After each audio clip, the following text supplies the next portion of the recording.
Lovely. Yeah, lovely.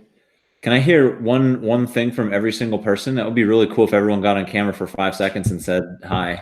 You don't have to. I won't force you to, but I'm going to go down the list and try and get you to. Hello. Aiden B, where are you at? He's doing fantastic. Excellent. What about Aiden McDonald? No. You know what? This will take too long, and I started already recording, so I won't go through the whole list. I just realized, but anyhow, I would love to hear from you guys some questions. I'd love a little bit of interaction. Aiden's mic isn't broken. He's lying. I just want you to know that. Hi, Madison. Everyone else who just joined us, Van Wheel. Oh, we didn't ask you to narc. Cool. All right, so I started the recording, folks. We're now recording. Let's go ahead and jump into it. Let's try and get done in the next 20, 25 minutes. I'm going to screen share with you for just a couple moments. Share. And I think you might see Owen's face pop up nice and big on your screen in just a moment. Unless someone else talks. Then it'll probably be them. Give me a thumbs up if you can see my screen. Sweet. I got one thumbs up too. All right. So folks, we'll finish up with the chapter 3 learning targets. I'll recap middle, northern, and southern colonies real quick. We'll just talk about triangular trade for a moment, and then we'll move on. You guys understand that one of the main causes of slavery's expansion is the massive profits that are being generated through triangular trade. If people aren't making money, they're not importing slaves. So that's really that last learning target is about the institution of slavery growing. When it says I can understand how slavery impacted southern colonies in the Chesapeake region. Remember, guys, you need to tell me about a southern gentry. You should be telling me about the planter elites ruling through the House of Burgesses. You should be able to tell me about a slave society developing. Maybe even mentioning something like populations being heavily skewed in South Carolina in like the 1750s when the American Revolution before the American Revolution starts, but like the 1750s, guys, population of black slaves to white South Carolinians is something like 8-1. So just helping the graders understand that I know that triangular trade is going to lead to slavery. I know that slavery is going to cause profits. It's going to cause a planter elite to grow. They're going to try to model themselves like off the English aristocracy. And it's really going to set kind of a cyclical pattern in motion where we have to constantly import slaves. So that's really what that last learning target's about. So just really quick wise, I just want to go through middle, northern, and southern colonies. And yeah, remember our northern colonies, New England, Puritans, creating a shining city on a hill. These are cohesive family units. Their climate, they only get really one good growing season, so they're growing cereal crops, things like wheat, oat, barley. They're certainly growing a little bit of maize up there. They're cutting timber. They're harvesting whale oil. They're fishing. They're sending natural resources back to England, and they are tightly dominated by the Puritan church. Conformity is really, really important, and owing the example of Anne Hutchinson would be good. If you wanted to read that essay, Great and Sore Affliction, that would be really good. Honestly, guys, if you can remember that for northern colonies, you're probably going to be fine. We've got to cram so much info and we've got to cut some corners. So that's probably good for northern. When I think middle colonies, I think ethnic and religious diversity. William Penn and the Quakers, lots of German speakers out there. They're also growing cereal crops, and we're going to see a large number of non-Puritans living in the middle colonies. If you're a Catholic, if you're a Protestant that does a different sect than Puritanism, you can find a home in the middle colonies. And again, that's a proprietary colony. It's a gift. It's a gift to William Penn, the famous Quaker. And again, they recruit people from all over Western Europe. Most of them are going to be Protestants. Remember, folks, this is not like a bastion of religious tolerance where we're welcoming all sorts of Jews and Muslims and things like that. But it's way, way more religiously tolerant than the northern colonies in New England. So again, middle colonies, think cereal crops, think ethnic and religious diversity for sure. And again, southern colonies, guys, think about warm climate, fertile soil, long growing season, and we're growing cash crops, things like rice, things like tobacco. It's primarily going to be based off indentured servitude in the first, I would say, 50 years or so. But then after we know Bacon's Rebellion, that'll mark a turning point where we're going to rely increasingly on slaves imported from Africa. I can't remember who asked the great question yesterday about the religion of the southern colonies, but they're not that hardcore like the Puritans are. They're run by the Church of England, but again, it's not really a strict, hardcore religious, area where you've got to conform in order to be part of the community. We've got to keep it simple, folks. And if you can remember that stuff for middle, northern, and southern colonies, I think you'll be fine. I'm sure I missed a point that I normally would bring up, but it's totally okay. Think about climate, think about who moves there, think about what they do to make a living. Hopefully you remember Navigation Acts, guys. That's a law. That's a representation of mercantilism. Remember, Great Britain wants to control trade as much as they possibly can. You got to use English ships, got to use English ports, got to use English crews. No trading with our enemies, the French and the Dutch. You cannot trade with those French ships. And what they want you to remember, guys, is the Navigation Acts, they don't really impact the average citizen. The average consumer in Boston doesn't pay the Navigation Acts. It's like big ship merchants. It's importers and exporters that have to pay them. And it breeds a lot of smuggling. Many colonists just smuggle and basically disregard the Navigation Acts. Even though it sounds maybe like it's a harsh law, it's really not. It still is salutary neglect. This is still a loose grip on the colonists. Be aware, guys, the Navigation Acts are not harsh oppressive taxes. Many of you will make the mistake when you start talking about the American Revolution that you're going to start talking about the Navigation Acts as being one of the oppressive taxes colonists were protesting against. It's not true. Guys, this is 1650. It's like 100 years before the American Revolution. Number 3, this is just about whether the colonies were democratic or not. This is where you tell me about House of Burgesses in Virginia, and where you tell me about the Puritan town meeting. I'm going to skip over this learning target for the most part, guys. This is about Native Americans cooperating with the British. Be aware, guys, that we trade with lots of Native Americans. You'll read about the Iroquois Confederacy. There are lots of alliances with the British and the natives in this period.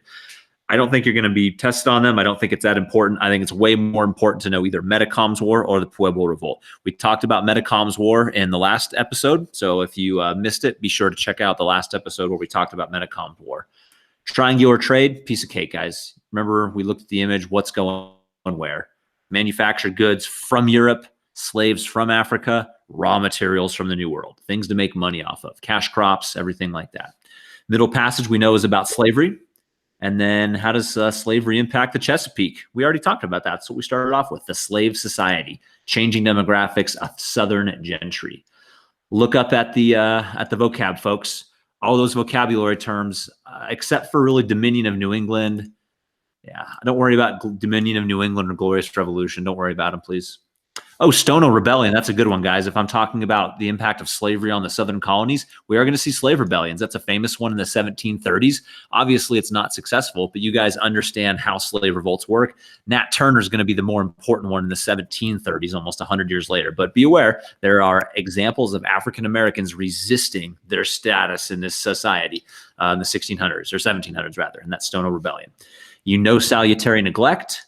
You guys totally know that we are living in salutary neglect right now. This is what most colonists want to. Remember, we don't really go off saying we want to be Americans in our own country. Most of us just want to go back to salutary neglect in 100 years when they start taxing us. Mr. Mahoney. Yes, go ahead. So, okay, wait. So for the Navigation Acts, there was like a question on the review guide, and it was like, I'm just making sure if I got this right or not. It said like the one way that the colonists got around the Navigation Act. I said it was smuggling. Is that right? Yes, that's correct. 100% correct. John Hancock, they saw it in that John Adams video. If I don't know if you guys remember the clip, this was the tarring and feathering clip, where the British tax collector accuses John Hancock of being a notorious smuggler. Yeah, guys, that's how that is the main way that the Navigation Acts are thwarted. There's not like a lot of protests. People are not like, we're boycotting things. We're going to write a petition. We're going to have a stamp act Congress. It's none of that. It's okay. We're just going to smuggle because you really can't enforce this law very well. Good question, Haley. So again, look at the vocab, guys. You should know Quakers, middle colonies, Covenant Chain. That's an Indian alliance. That was with that learning target I didn't really do much about Native Americans cooperating with the British.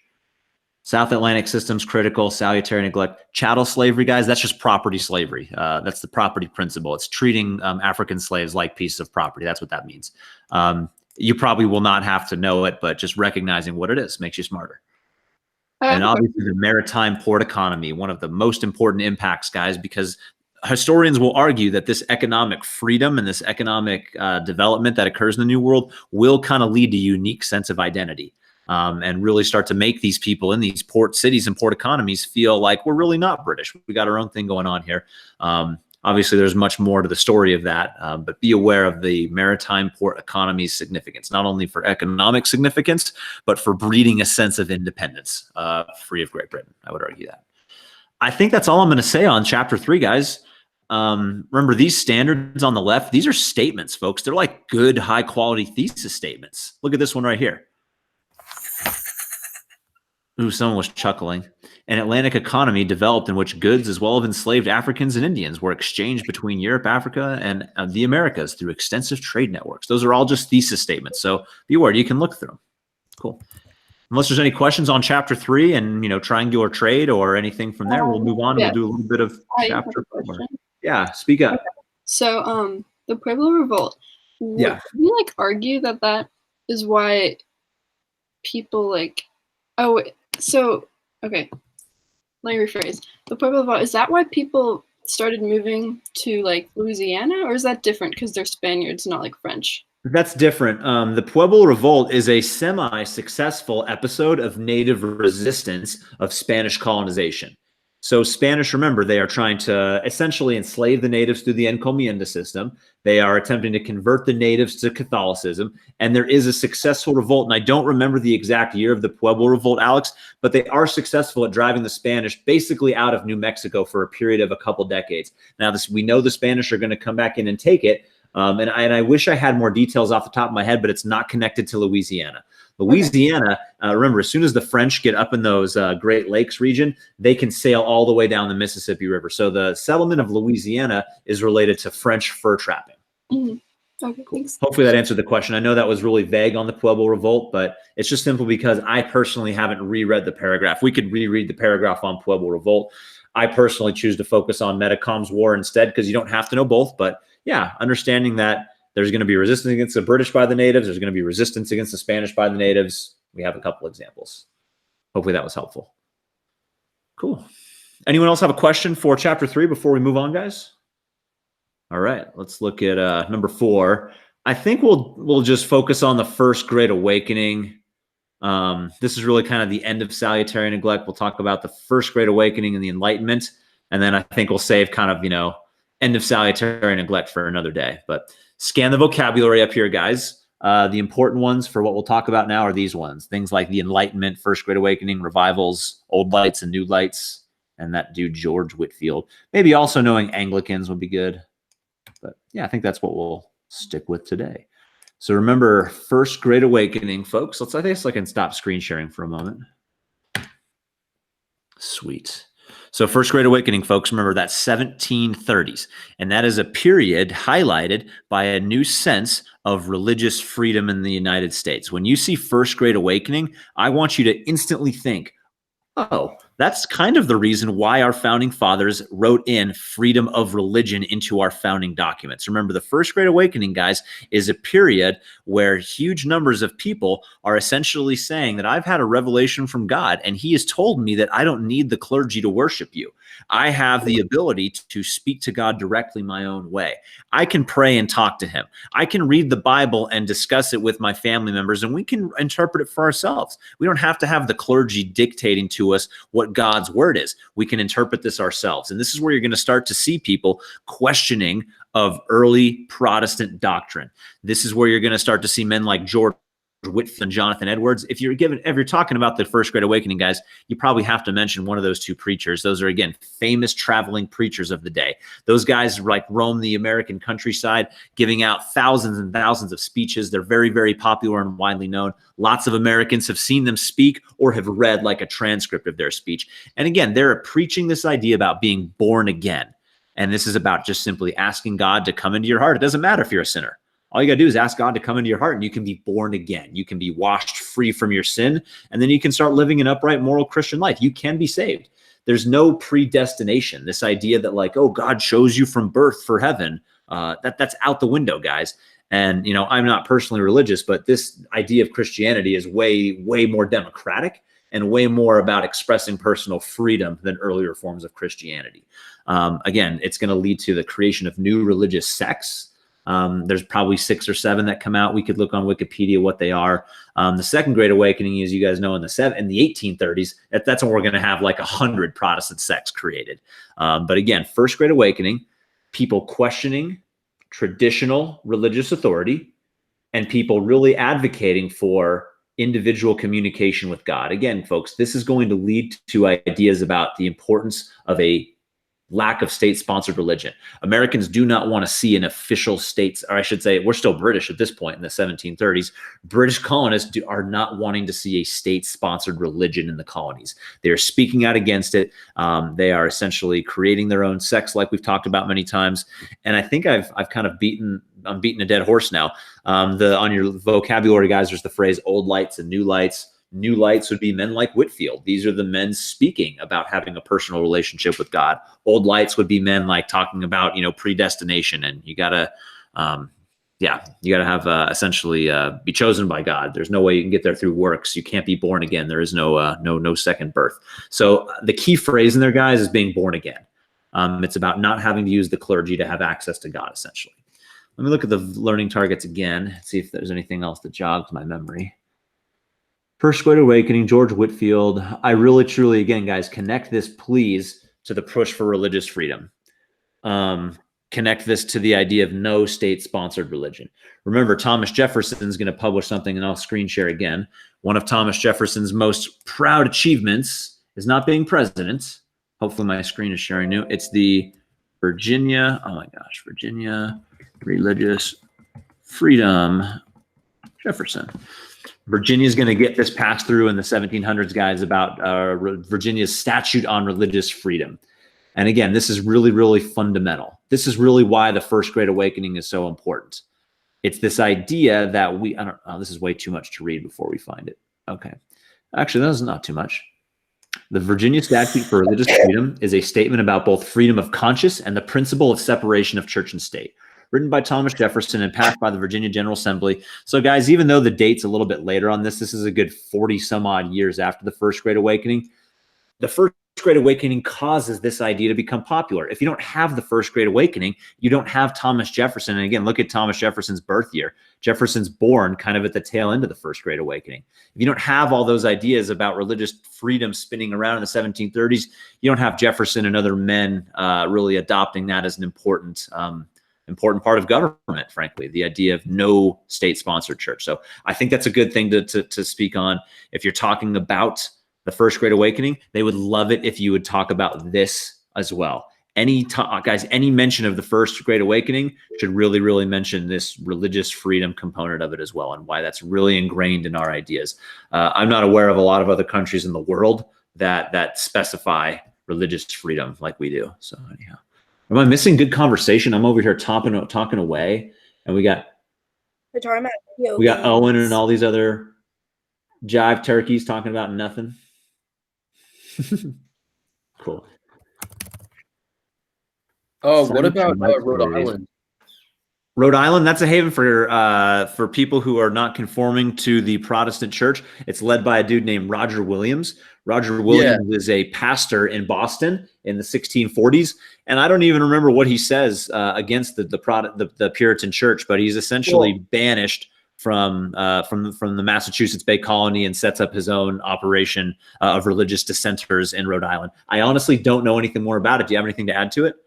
Well, I mean, wouldn't you think that would be like the start of the Great Awakening, just because it's like pre-Jeffersonian,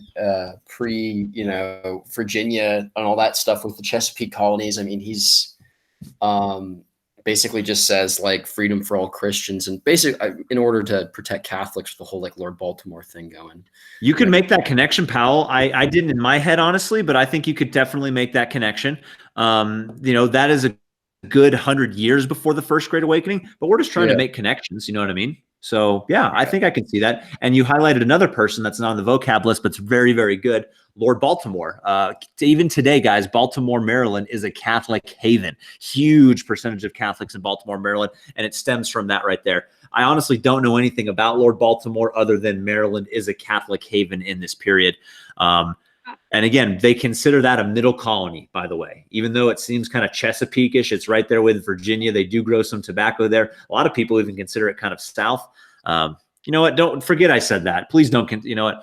I forget I said that. Please don't count Maryland as a middle colony. Julian has a question. I was born in Baltimore. Okay. Huh? I was born in Baltimore. You were? Yeah. How exciting. Who is that? I can't see you. Hairspray takes place in Baltimore. Stop presenting. What? Who was born in Baltimore? I missed that. Oh, how Andrea. exciting. Yeah. So I'm not presenting anymore. But the other thing on there, folks, crap, I lost my train of thought. Wait, Mahoney, Okay. question. Yeah. Oh, I know what it was. Julian's question about the Yeah. period 2 review guide, right? Yeah. Speak. What's the period 2 thing? I'm looking at it. Is it like, do we answer these questions on a separate paper or? Yeah. So you can download it as a Word document and you can type right on it, or you can just print it out and write, and you can totally use bullet points. It's just a review guide, Julian, and it's for completion. I'm going to be flexible. I wanted to do tonight, but I'm going to be totally flexible on it. I'm not even going to check it for a couple days. I don't care if you share that with people who aren't on the call, but yeah, I want you to do that review guide. It links you to a whole bunch of awesome review videos. You know, if you actually went through and did it, it would be really helpful. And I'm just going to count it as participation. Everyone that completes it will get full credit on it. I'm not going to go through and read everyone's, review guide. So it is just a completion assignment, and we'll have periods 2, 3, 4, 5, 6, and 7 for this review.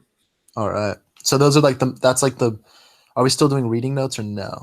We are not, Julian. So We're not doing weekly reading notes. I guess is the reading schedule is no longer valid. That's like the substitute now, I guess. Yep.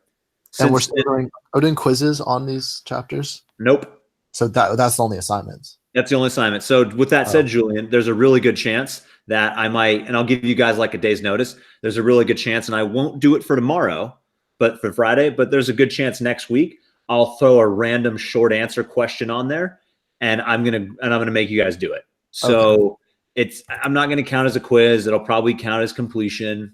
But again, I will throw a few random things on there. Never more than a ton of assignments. Certainly not even one a day.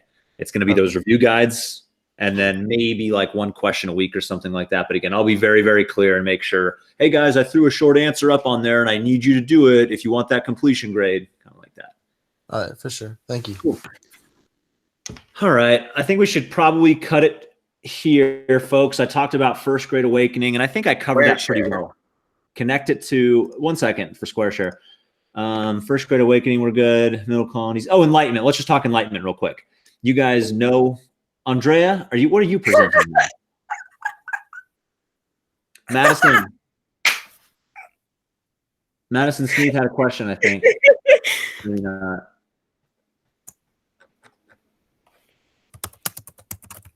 Oh, Madison says that the YouTube. Mahoney, I was gonna present Snake because I thought you were done. No, No!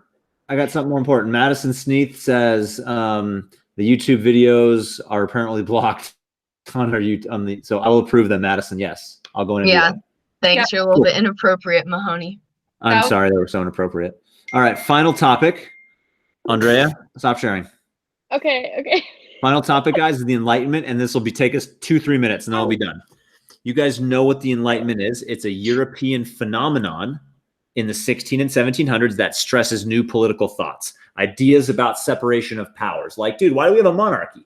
We should have like an executive, maybe a king, but why isn't there a court that could overrule him? Why don't we have any representatives like passing laws? Why is it all the monarchs, making these decisions? So understand, guys, that the ideas of the Enlightenment directly lead to the ideas that our founding fathers will adopt for our system of government. Separation of powers, having multiple branches, having checks and balances. The idea that you can overthrow a government if it's violating your natural human rights. That's John Locke right there, the English political scientist speaking right there.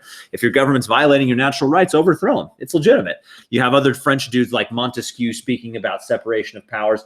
I can't even remember all of the Enlightenment thinkers, guys. It's men like Thomas Hobbes, though. It's Montesquieu, the French guy. It's John Locke, the English dude. They're not going to ask you which thought belongs to what thinker, but you've got to understand ideas about natural born rights, ideas about separation of powers, and ideas about overthrowing your government if they don't protect those natural rights are all Enlightenment ideas, and all will be heavily influential in the American Revolution. Many of the words of Enlightenment thinkers of the 1600s and 1700s, that shit will make its way into our Declaration of Independence and into our Constitution.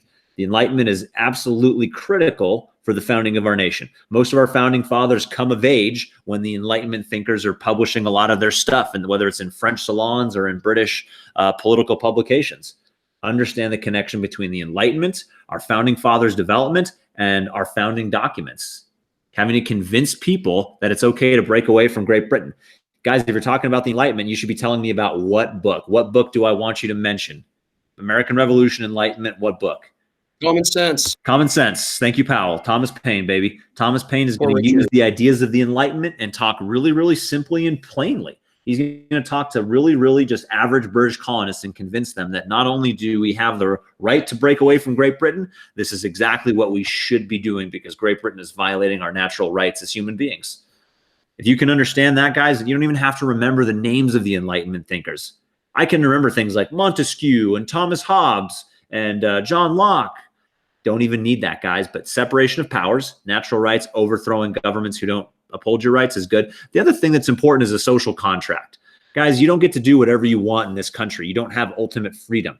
If you want the police to come when you call 911, you got to pay taxes. If we want the services provided in a society, we have to agree to give up some of our rights. You don't just get to do whatever you want in the United States, despite the fact that we have all these freedoms. You have to abide by certain community guidelines or laws. That's part of what we call the social contract. It's another important Enlightenment idea that you might see as well.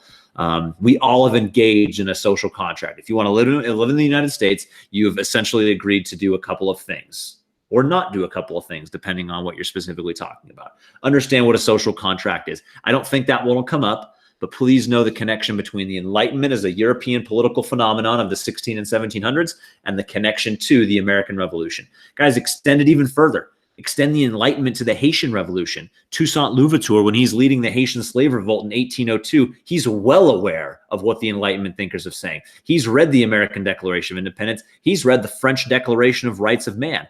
Understand that the Enlightenment is not only important for the United States American Revolution, it's important for the Haitian Revolution, it's important for the French Revolution. You got to see that. Your AP students, you know what the Enlightenment is. Any other questions, folks? I'm going to stop there today. Bye, Grace. Can I stream? What are the similarities between Say again, Powell? go ahead, Andrea. No, I wasn't gonna ask a serious question. You go. Did we do square share yet? All right.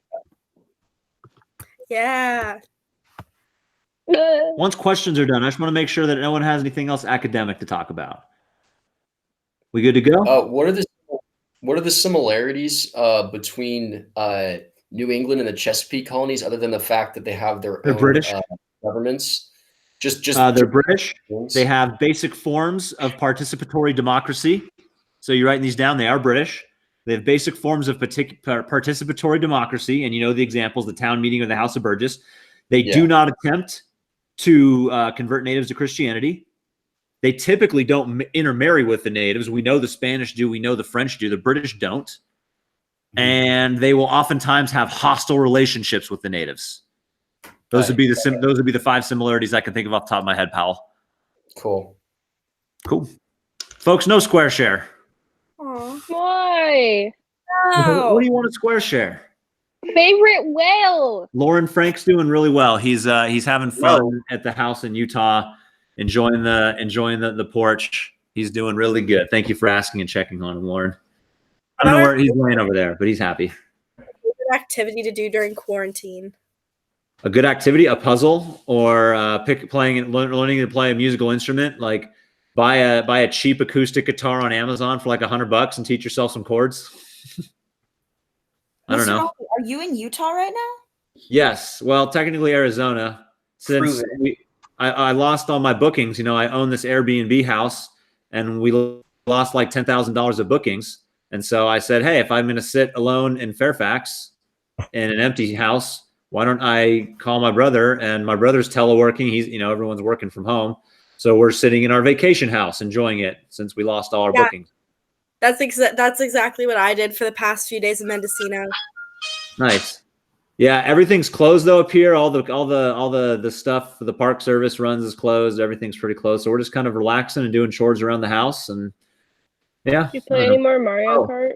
I will post something on my Instagram for those of you that want to see. My brother took me to this cool canyon with, I don't know, maybe like 50 abandoned cars that, I don't know, were pushed off the cliff into this canyon. It was kind of cool. So I'll post a picture of that if you're curious. But I don't know. It's been not that eventful. Not that exciting. What did you want to square share? Favorite whale. No, Andrea, I don't want to do that. Why? I can't even name any whale species. There's actually so only many. 3 types of whales. No. Yeah. Sperm, blue, That's hunchback. wrong. That's it. Those are the 3. And Yeah, the blue ones, the gonna killer stop recording. ones, and the giant ones. That's